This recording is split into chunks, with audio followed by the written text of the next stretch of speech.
keep your boats, give me a four-wheel drive any day. 200 years ago, that Billy Bligh came here, and he landed right over there somewhere, maybe up there too. And he came here in a longboat because Fletcher Christian gave him no option. I reckon his man management wasn't real good. And he came from all the way over there at Tahiti, right across to the Australian coast and bumped it right here. When he arrived here, this island didn't have a name. But after 2 days, when he left, it was called Restoration Island. And the reason for that was that Bligh restored all his food resources and got his water supplies from this island.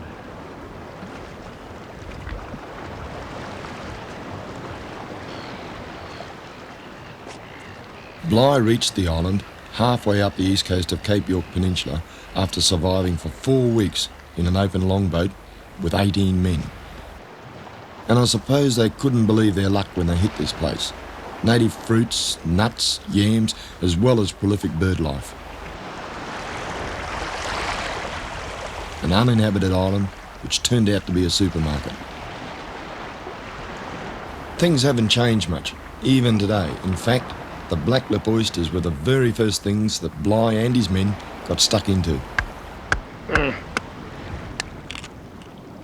These are those black lip oysters. And they're pretty large and tough. But gee, they're worthwhile. There's just about a meal in every oyster. Look at this fella here.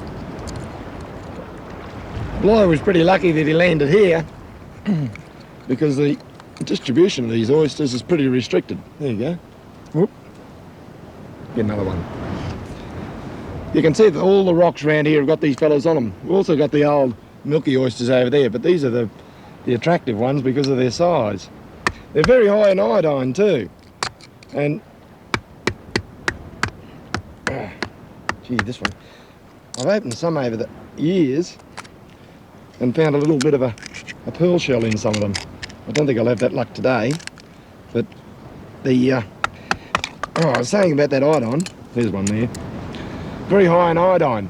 And if you've got a bit of a foot rot, a bit of tinea, I guess the trick would be to put a whole bunch of these in your boots and walk around. Top stuff.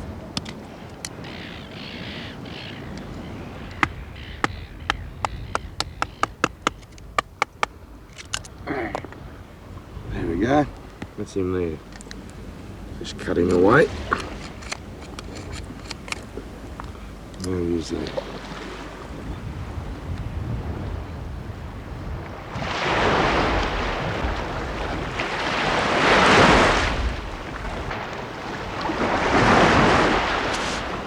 It's hard to imagine what it would have been like for these men, so far away from anything familiar. But when you're hungry, I guess you'll have a go at anything.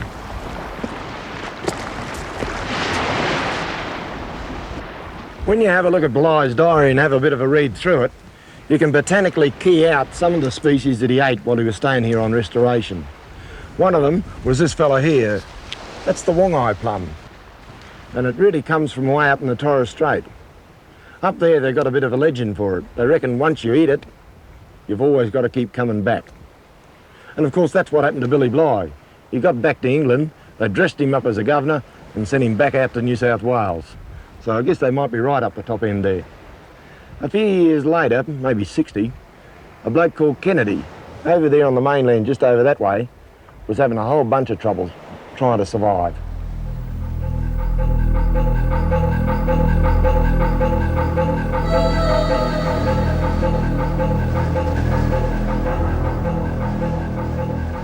In the same area where Bligh was having a feast, Edmund Kennedy was facing starvation. In 1848, Kennedy set out to explore from Rockingham Bay to the top of Cape York, and the odds were against him right from the start. The expedition was weighed down with tons of equipment, and this was as far as they got. Kennedy Hill.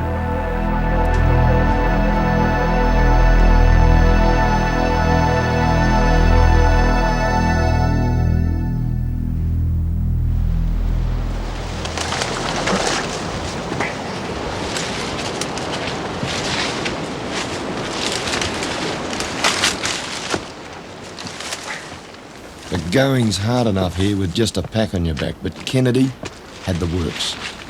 He started off with 13 men, 27 horses, 3 carts, 100 sheep, and all their supplies.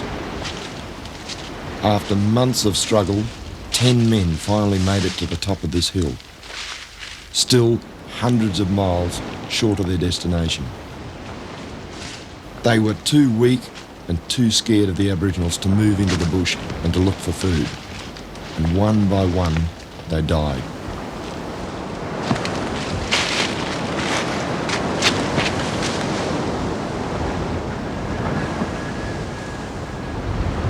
I look around here, up this way, that hill there, and another one over there, and those hills are all named after people who died in this area on Kennedy's expedition. In fact, there's a creek line over there called Glennie Creek, and that's named after the horse, Glennie. The horse starved to death as well.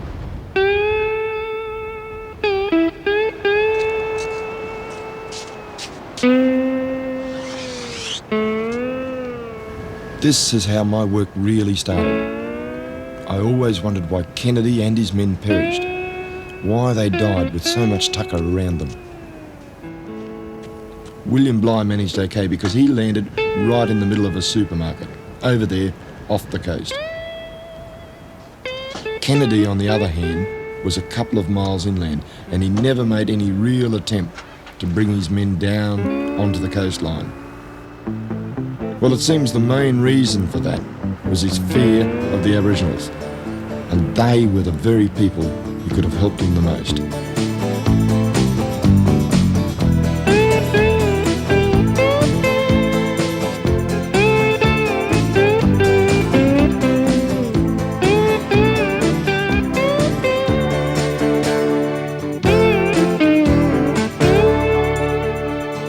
This coastline of Cape York is as remote as ever. Even the Aboriginal people up here now live at a place called Lockhart River, a township with a general store. They don't live off the land, and their traditions are dying.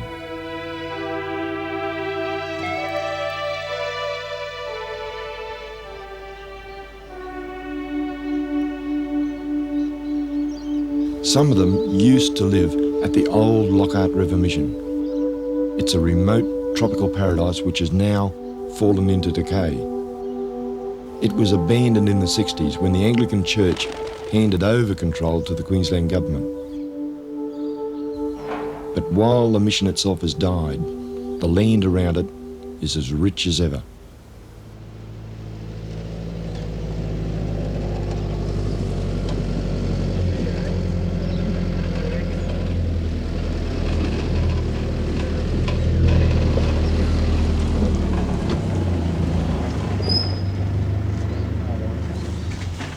You want to have a look around now? Yeah, come on. No worries. Hey, we've got half that mango tree up here now. Which house do you live in, Harvey? Right down another end there. Another end there? Oh, I live down here, but it's been pulled down now. Pulled down? Yeah. Righto. Today I'm returning with some of the former residents, Okay. people with memories of living off the land here. Yeah, you can use that head off mine if you want him. I still got one. Righto. Might have been that Hobie mango was tree. brought up here and spent a lot of his life at the mission. Some of them were married here in the church, and for all these older people, coming back here is just like revisiting their childhood. Righto. Righto. Who's Lollywater?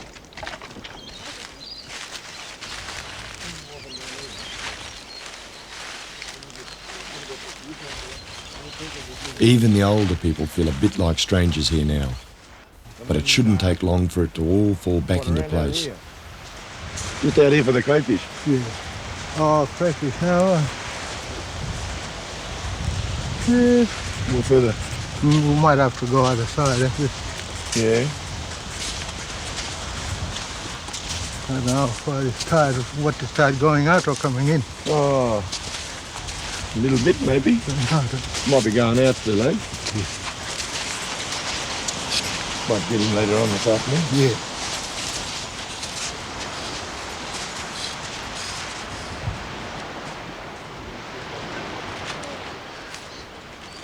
What do you reckon? Camp here a minute? Yeah, it'll be alright. What do you reckon, Ozzy? You alright too? Oh, well. Thinking you want some tucker tonight? Yeah. Yeah, I'll bring some down. I got some in the car, but I've got to go and get him later on, eh?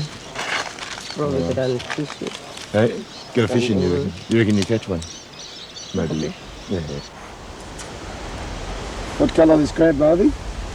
On the sand. It's not. Sand colour. Sand crab. Yeah. What are you going to use him for? Used Oh, there he is. There he is. What, use him for bait or what? Yes, then. Fish bait.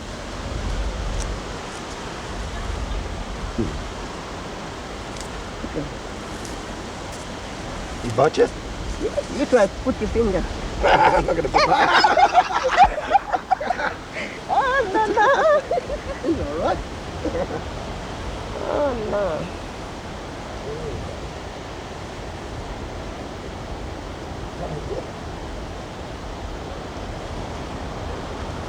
There we go. He does bite too.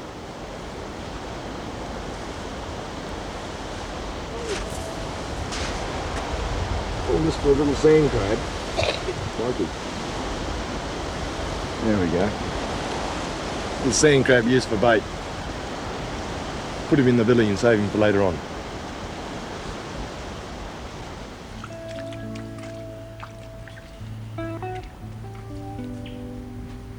Getting much bush tucker around here?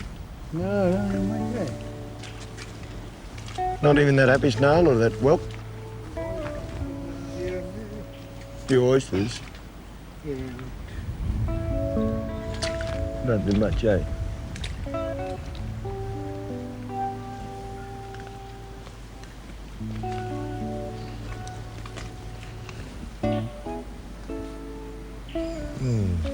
That's sort of behind, eh? In another corner. Yeah. Can't see oysters anymore. Down here. Ah. Too far. Some down here. Got to watch him, old fella. His feet.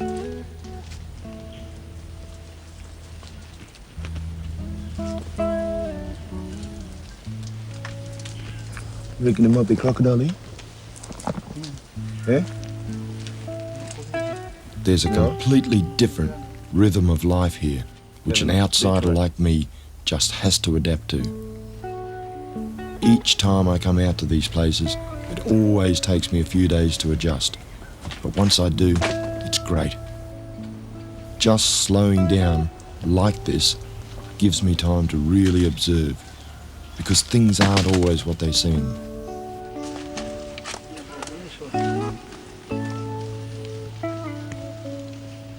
There's plenty to find here in the mangroves. Things like mud crabs and whelks. Things that the untrained eye would pass by. And that goes for so many things along this entire coastline.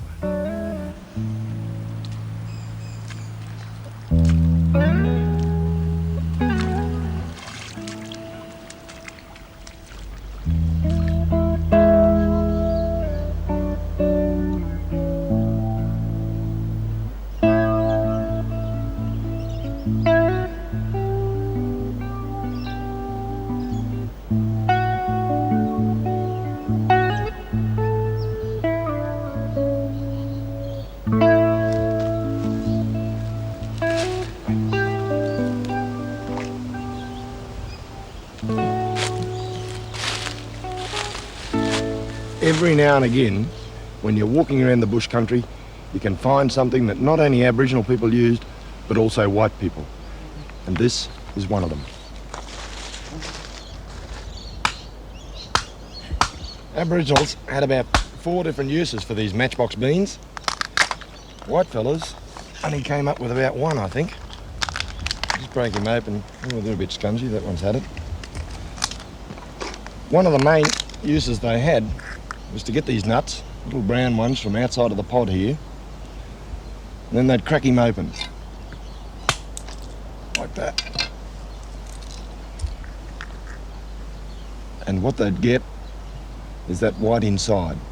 And they'd mash that up, cook it and bake it over a long period of time, and then eat it.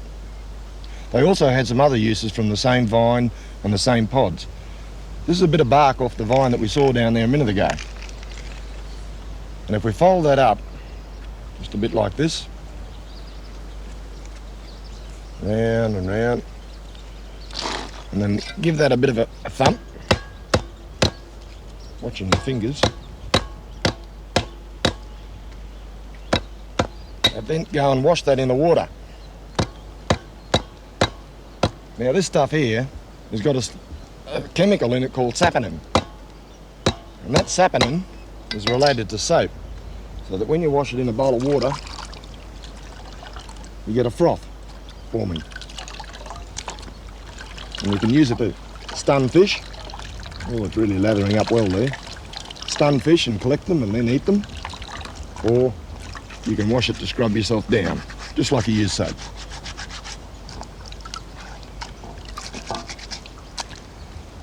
Whitefellas, of course, didn't twig to any of those uses. The only use they came up with was this fella here. And that's how it got its common name. They'd split one of the pods open, and then inside of that, they'd carry their matches, just like that.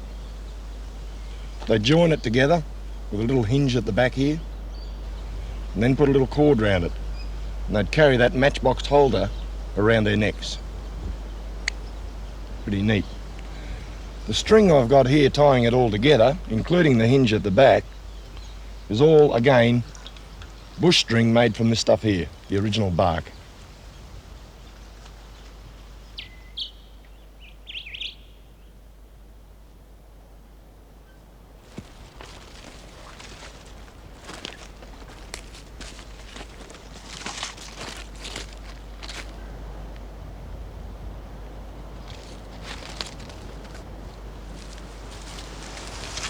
This tree here has got more common names than it can handle. I think it's got the Indian almond, the Pacific almond, the tropical almond and the sea almond. Doesn't matter. Its true name's Terminalia catappa. And he's very, very common along the east coast of Cape York. But you don't look up in the tree if you want to get the almonds off him. What you've got to do is look down on the ground, because that's where they fall and that's where you'll find them. When you're looking for these almonds around the forest floor, you've got to be pretty quick about it, because if you're not, and you're a bit slow, the rats come in and eat out the whole thing. And what you end up with is something like that, just a husky bit of rubbish. So I'll look around here, there's a couple of good ones, that's a good one. A couple more. That one's no good. That one's okay. We'll just go and find ourselves a rock and crack that open. Watch your fingers when you're cracking these things, because there we go. They can be a little bit tough to get open. Ah, there's the almond in there, that little fawny coloured looking thing, just there. I'll just get him out, quite long. They've got a taste on them, exactly the same as the one you get out of the shop. And the nutritional value on these, I think it's about 2,400 kilojoules, which rates at about 3 times that of beef steak from an energy point of view. It's really good food.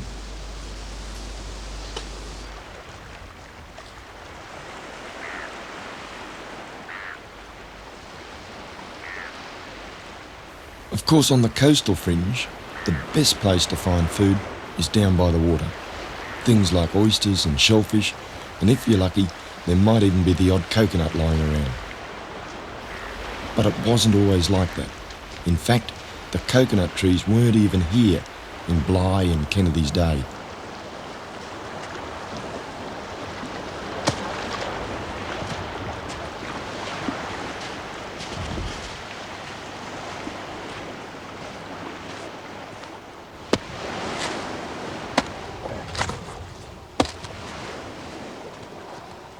These coconuts shouldn't really be opened this way, because these are the green ones.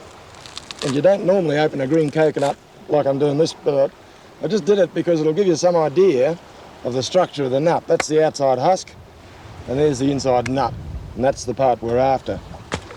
Of course, coconuts weren't always to be found along the coastline here.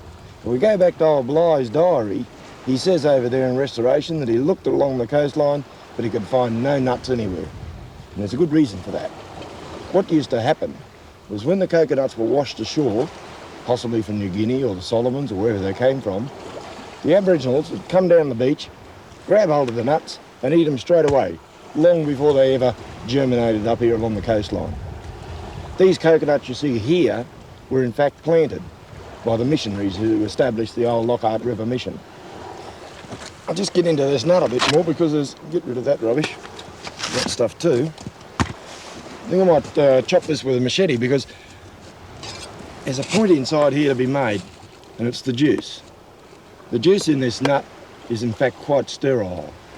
And over in the Solomons today, they're using that juice in there for straight intravenous drip. Let's see if I can cut this nut because they're fairly, ooh, there we go, fairly tight. Butchered that. There we go. There's all the milk in it now. Machete. You can see the milk out there now.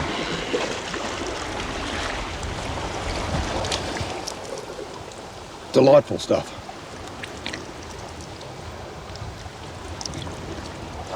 I reckon you could probably ferment it too.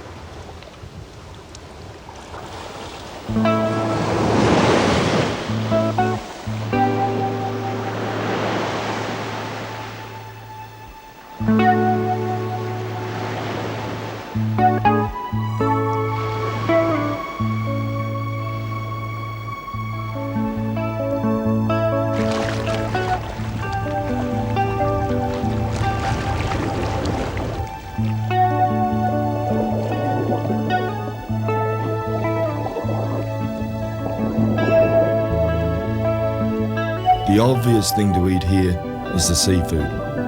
It's just fantastic what you can find here. There are literally hundreds of varieties of edible fish. Fish like trevally and red emperor and trout. And what I think's the best prize of all, crayfish.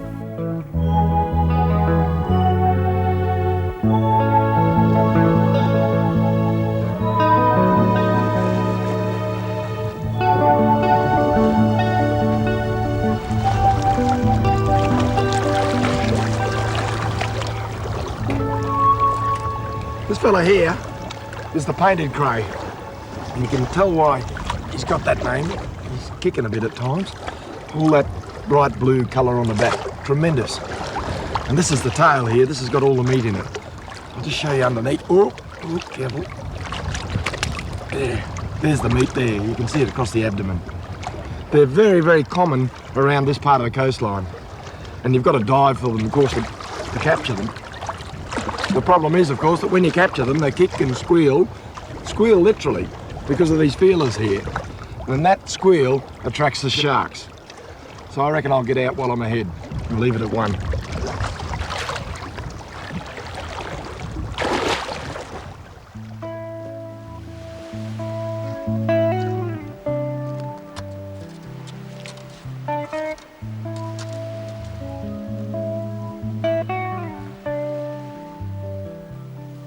The one thing I've learned over all the years that I've been doing this work is that you've got to roll with the country. You've got to be part of it. You've got to fit into it.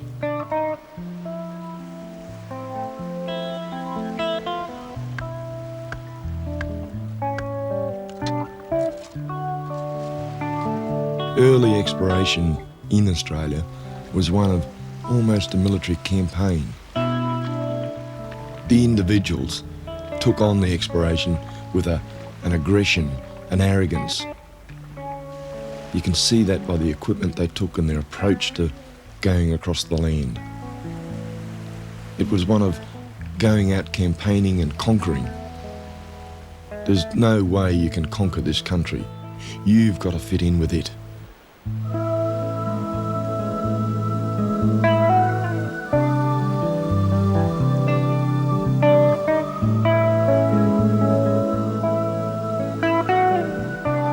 Aboriginal people have taught me these lessons which have stood me in good stead. Lessons that I now appreciate and understand, and I can understand why they themselves operate the way they do.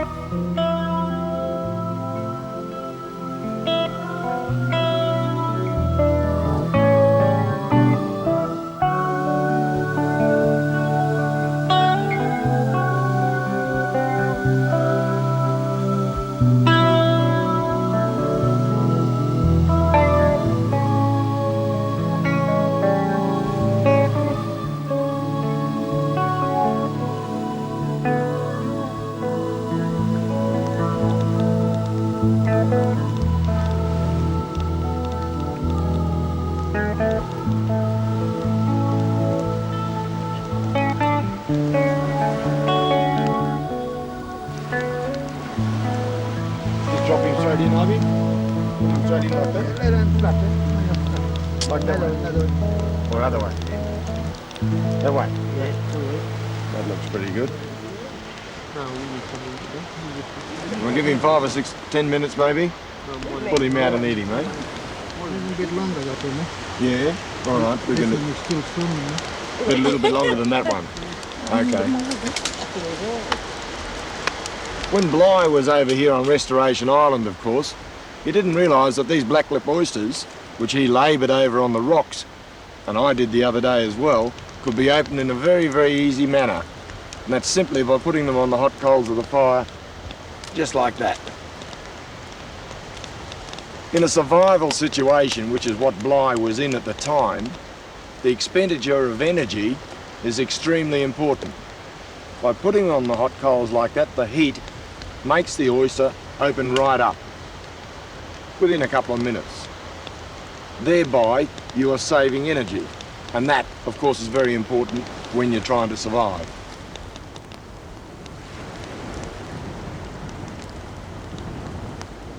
It's hard to imagine, just sitting here now, that that sort of thing could ever matter. But when you really are struggling to survive, that kind of knowledge could save your life.